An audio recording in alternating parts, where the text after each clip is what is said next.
तुम जो भी कुछ करते हो तुम्हारी जिंदगी में, रोज की दिनचर्या में, अगर ध्यान से देखोगे तब तुम्हें पता चलेगा कि तुम एक यंत्रवत जिंदगी जी रहे हो। जैसे एक रोबोट काम करता है, बटन दबा दिया, स्टार्ट हो गया। जैसे एक यंत्र काम करता है।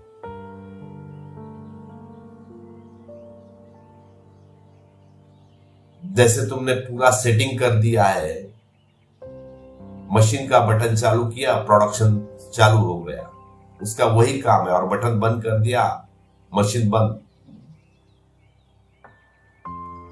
अगर तुम्हारे जिंदगी का, दिनचर्या का अगर 20 दिन या 1 महीना तुम अध्ययन कर सको तो तुम्हें पता चलेगा।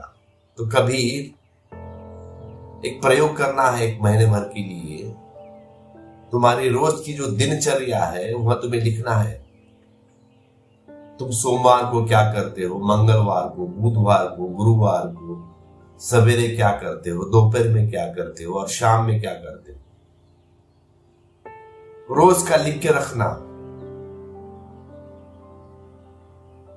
फिर 20 दिन के बाद या 1 महीने के बाद उसका निरीक्षण करना।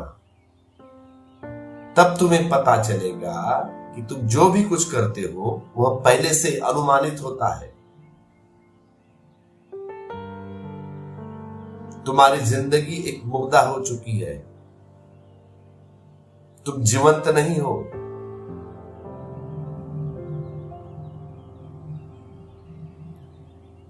आज जो किया वह कल फिर करोगे या 2 दिन के बाद करोगे। या उसे ऐसे समझ सकते हो, सोमवार को तुम एक तरह से तुम्हारी जिंदगी जीते हो, मंगलवार को अलग, बुधवार को अलग। या सवेरे एकदम खुश, दोपहर होते होते दुख और शाम में पूरे दुनिया के प्रति दुख। तब तुम्हें पता चलेगा तुम्हारे जिंदगी का ढांचा। 20 दिन के बाद, महीने भर के बाद जब पढ़ोगे जो तुमने लिखा वाला, तब तुम्हें समझ आएगा तुम्हारे जिंदगी का पूरा ढांचा, तुम किस तरह व्यवहार करते हो।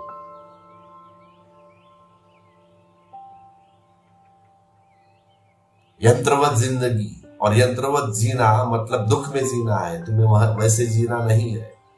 अगर वैसे जियोगे तो जिंदगी में दुख ही आएगा। और तुम बोलते हो ना, मेरे जिंदगी में कुछ होता नहीं है। होगा कैसे? जो कैसेट रिकॉर्डिंग करके रखी है तुमने, वही कैसेट वापस फिर दोबारा लगा दी। एक गाना सुनते हो, अच्छा लगा तो वापस रिवर्स जाके उसको फिर लगा देते हो। तो वैसे ही तुम्हारी जिंदगी है, तुम वही रिपीटाइजेशन कर रहे हो।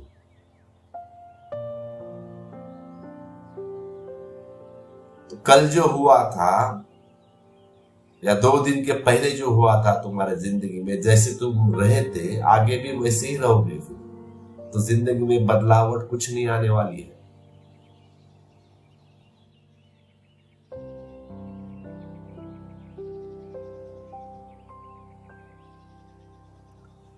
इसीलिए कोई तीसरा व्यक्ति जो तुम्हारे बारे में कुछ कहता हो कि तुम ऐसे हो, तो तुम्हें तुरंत बुरा लगता है। लेकिन थोड़ा रुकना और सोचना कि वह व्यक्ति तुम्हारे बारे में क्या कह रहा है। और अक्सर ऐसा होता है कि वह सच ही कहता है तुम्हारे बारे में।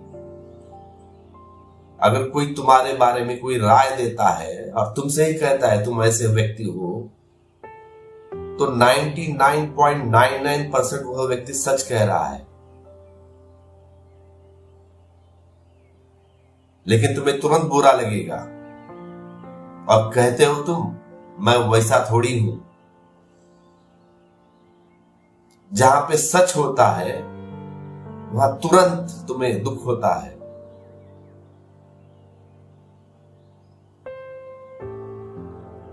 और जब भी तुम केंद्रस्थ होते हो तब तुम तटस्थ होते हो।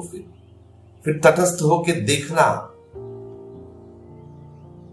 तुम्हारी दिनचर्या, तुम्हारे रहने का ढंग, लोगों से बात करने का ढंग,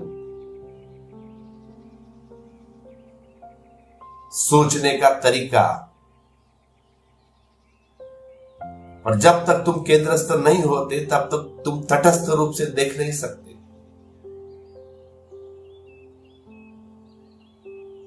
तुम कहते जाते हो दुनिया सारी बुरी, मैं ही खाली ठीक। अब कोई कहे तुमसे कि तुम बहुत गुस्से वाले हो तो तुम कहोगे मैं नहीं हूं।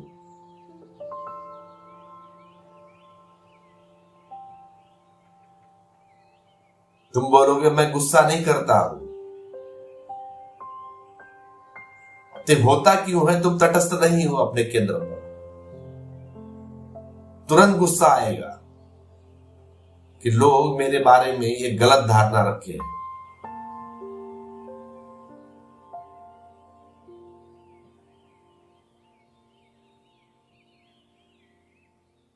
तो मेरे कहने का तात्पर्य इतना ही है, तुम जो भी कार्य करो तब पहले भीतर उतरना, सोचना कि तुम क्या करने जा रहे हो। और जब भी ये बेहोशी तुम्हारी टूटेगी तब तुम तटस्थ हो जाओगे, तब तुम धीरे धीरे केंद्रित होने की ओर बढ़ जाओगे। तब तुम जो भी करोगे तब वह बेहोशी में ना होगा। तब तुम जो भी करोगे वह अच्छा होगा। जब बेहोशी हट जाती है तब तुम कुछ गलत नहीं कर सकते, तब क्योंकि तब तुम होश में रहते हो। तुम्हें पता होता है कि तुम क्या कर रहे हो या क्या बोल रहे हो। तब तुम किसी को दुख नहीं दे सकते, ना किसी दुख भरी बात, किसी को चोट पहुंचाने वाली बात नहीं कर सकते जब तुम केंद्रस्थ हो, जब होश में हो तब। क्योंकि बेहोशी में तुम गुस्सा करते हो, किसी के ऊपर द्वेष से बातें कर सकते हो, होश में नहीं कर सकते तुम।